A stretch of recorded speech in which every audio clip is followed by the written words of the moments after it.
Cold front is going to be moving through with a line of thunderstorms, followed by 2 mornings of freezing temperatures. This is a look at temperatures for my home weather station since the beginning of March. Highs have been in the 70s and even near 80 degrees, with overnight temperatures mostly in the mid-50s to around 60 degrees, aside from a couple cooler nights in the upper 30s and 40s. That kind of warmth wakes the garden up and encourages plants to start growing. This is Agastache. The variety is Queen Nectarine by Proven Winners. This plant has been evergreen for me all winter and has started to put on some new growth. I have grown many varieties of Agastache, but this one has been the most reliable for me. It has come back season after season. Typically for me here in Georgia with our clay soils, they act more like an annual, and they will actually get smaller the following year and eventually not return. So this one I've been very pleased with, and I will show you a little bit of that later in the season once it starts to bloom. Next to this, I do have a butterfly weed, and this is quite unusual for it to start waking up in mid-March. So you see this little bit of growth here. I'm not going to be overly concerned about this plant with the upcoming freezes just because it's so close to the ground that I can easily cover this. This is one of my tea olives, Apricot Echo. It has a lot of burgundy new growth on it here. Just beautiful this time of year. And it gets these cantaloupe colored orange flowers in the late winter, early spring.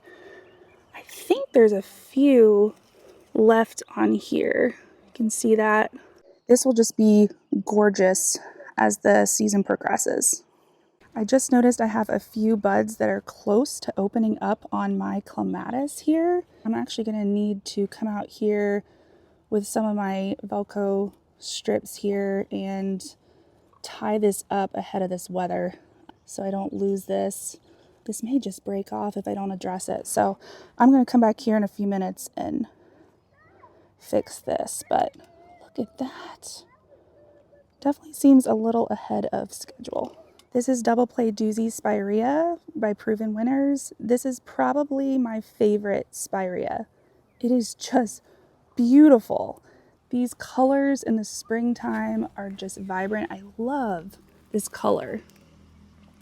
And then it flowers for such a long time and through spring and summer, and it's just beautiful. These are just looking so good right now. I have a few blooms on my dianthus here. And my oak leaf hydrangeas are leafed out as well. They look great.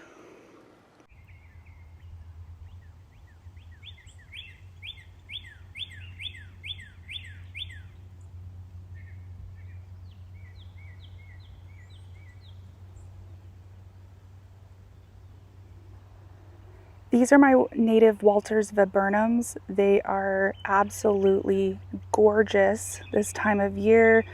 This one in particular is in full bloom right now, and the pollinators just love it.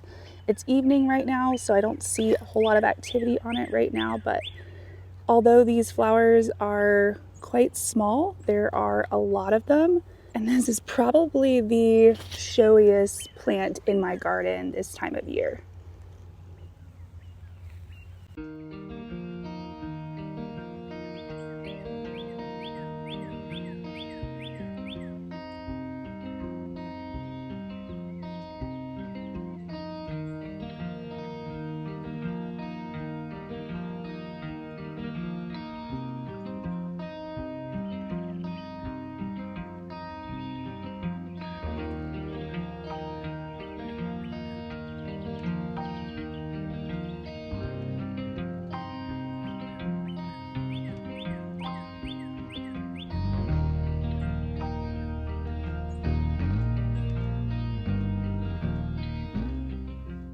This is the lamb's ear that I just pruned back a couple weeks ago, and it is looking fantastic right now. Look at all this new growth.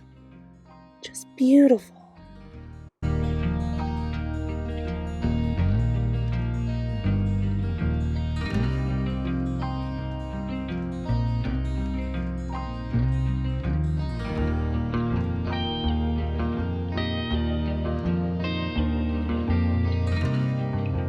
The easiest thing I can do to get ready for the upcoming weather is to put all of my containers in a sheltered location.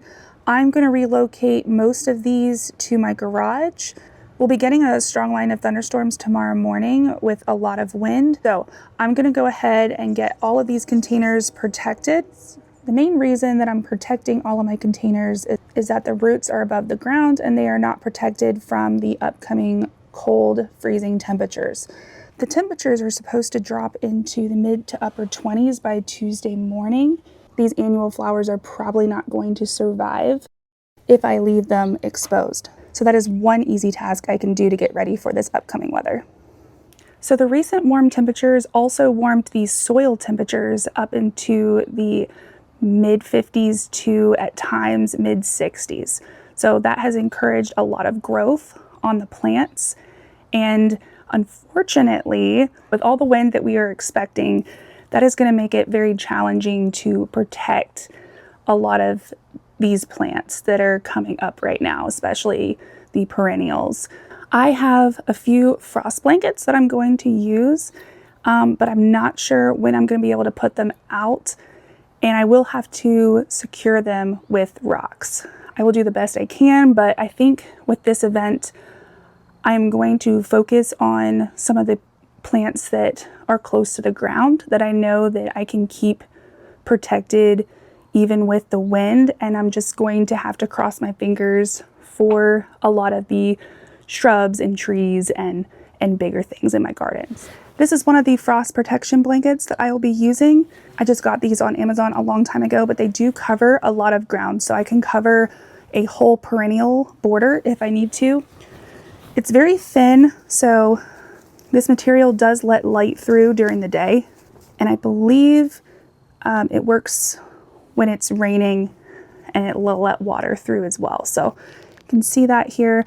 I don't know how much protection it'll provide if we get into the upper 20s, but it's better than nothing. I can even double this up and just fold it in half, and maybe that'll provide some extra protection as well.